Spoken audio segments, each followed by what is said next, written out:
Assalamualaikum, anda sedang menonton Sekilas Fakta 10 Oktober 2024 bersama saya, Saif Akmal.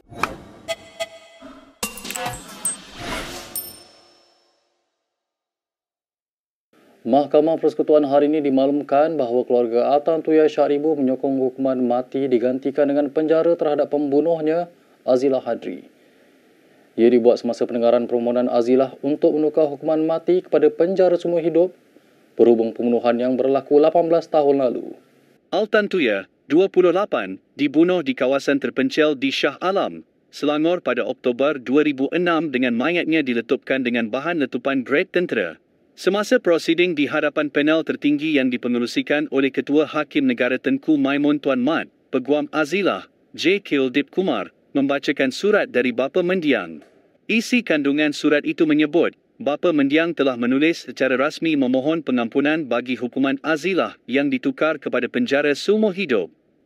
Antara lain, bapa mendiang berkata penting untuk diakui bahawa Pertubuhan Bangsa-Bangsa Bersatu, PBB, menegaskan kesucian kehidupan dengan menekankan semua makhluk mempunyai hak untuk hidup. Bapa mendiang berkata dia telah menyentuh perkara itu dalam surat yang telah dihantar kepada Perdana Menteri dengan menekankan permohonannya lahir dari rasa hormat mendalam terhadap kemanusiaan rakyat Mongolia. Terdahulu mahkamah mendapati Azilah dan bekas Komando Polis Sirol Azhar Umar bersalah atas pembunuhan tersebut dan menjatuhkan hukuman mati pada April 2009. Sementara itu, Mahkamah Persekutuan hari ini melepaskan Azilah daripada hukuman gantung sampai mati. Sebaliknya, hukuman mati bekas komando polis itu digantikan dengan hukuman penjara 40 tahun dan 12 batan. Azilah membuat permohonan untuk menukar hukuman mati kepada penjara seumur hidup susulan penguatkuasaan Akta Pemansuhan Hukuman Mati Mandatori 2023 pada 4 Julai tahun lepas. Keputusan sebulat suara panel hakim berhubung permohonan semakan hukuman mati itu dibacakan oleh Ketua Hakim Negara Tengku Maimun Tuan Mat. Di bawah undang-undang baharu itu, hakim mempunyai kuasa budi bicara untuk mengenakan sama ada hukuman mati atau pemenjaraan bagi tempoh tidak kurang 30 tahun dan sehingga 40 tahun. Sementara itu, seorang lagi tertuduh, Sirol Azhar yang melarikan diri ke Australia dilaporkan ditahan oleh pihak berkuasa di sana, yang mempunyai dasar tidak menghantar pulang sesiapa yang menghadapi hukuman mati di negara asal. Sirol, 52 tahun telah dibebaskan dan difahamkan masih berada di Australia. Dalam pada itu, Peguam Keluarga Altan Tuya berkata hukuman 40 tahun penjara bagi pembunuh Altan Tuya adalah adil dan boleh diterima. Sangit Kaur Dio berkata, bapa mangsa, Syaribu Setif adalah seorang yang sangat percaya akan kesucian nyawa manusia. Ketika bercakap kepada pemberita di luar mahkamah, Peguam Azilah J. Kildip Kumar berkata bekas polis itu lega dengan keputusan berkenaan. Berita seterusnya, Teresa Kok secara menyindir berterima kasih kepada Setiausaha Agung PAS Taqiyuddin Hassan kerana mempercayai kebolehannya yang diibaratkan seperti seekor harimau.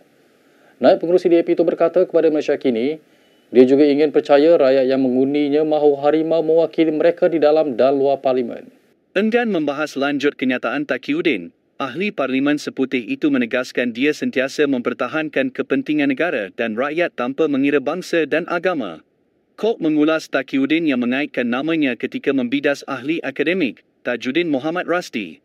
Sebelum ini, Tajuddin menyifatkan Ketua Pemuda UMNO Akmal Saleh sebagai anak kucing, manakala PAS diibaratkan seperti harimau yang mengancam negara dengan pendekatan politik mereka.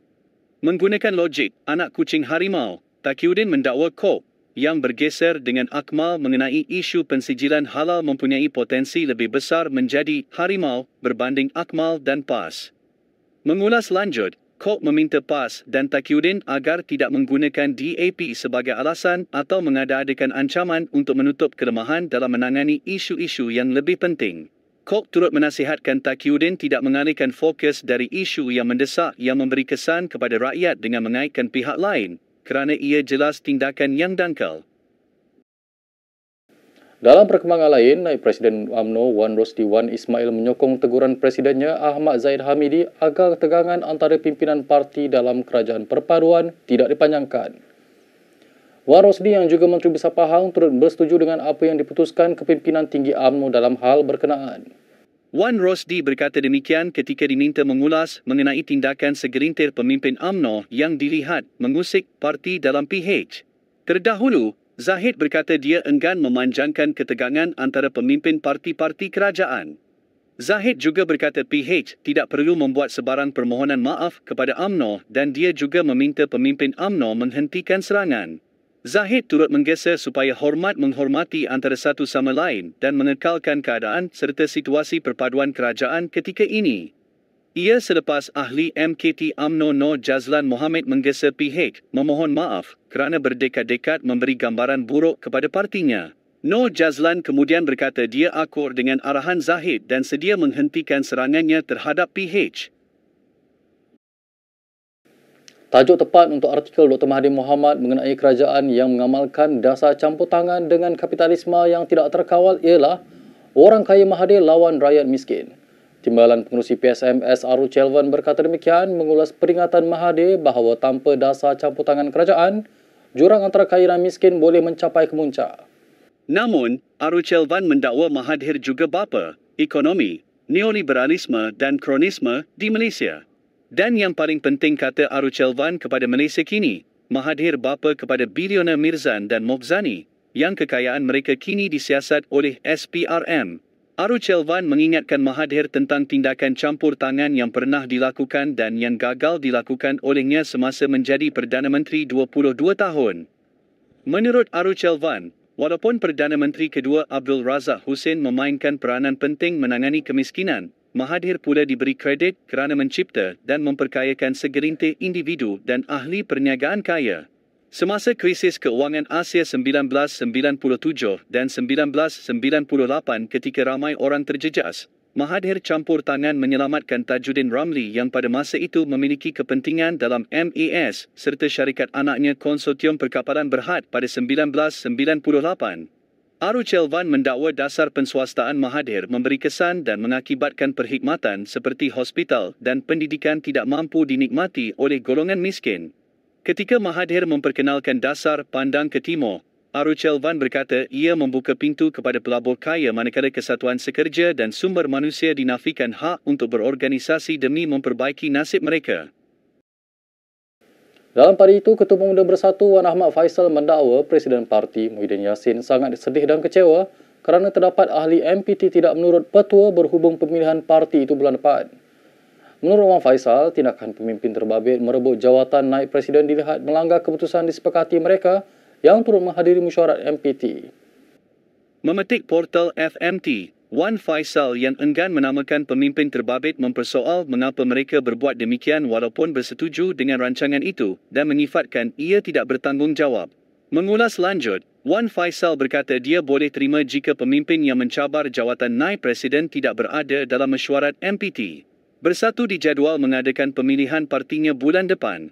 Muhyiddin dilaporkan berkata dia diberi mandat oleh MPT untuk berunding dengan barisan kepimpinan bagi memastikan pemilihan parti tidak menimbulkan perpecahan.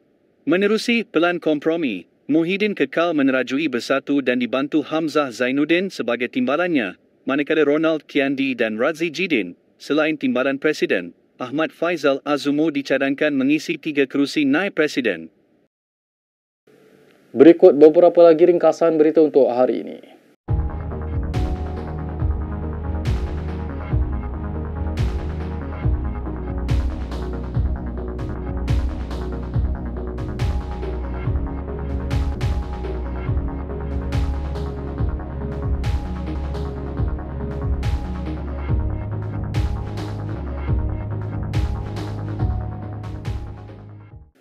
Sekian sahaja daripada saya, Saif Akmal untuk sekilas fakta. Untuk lebih banyak berita anda boleh melayari kinitv.com.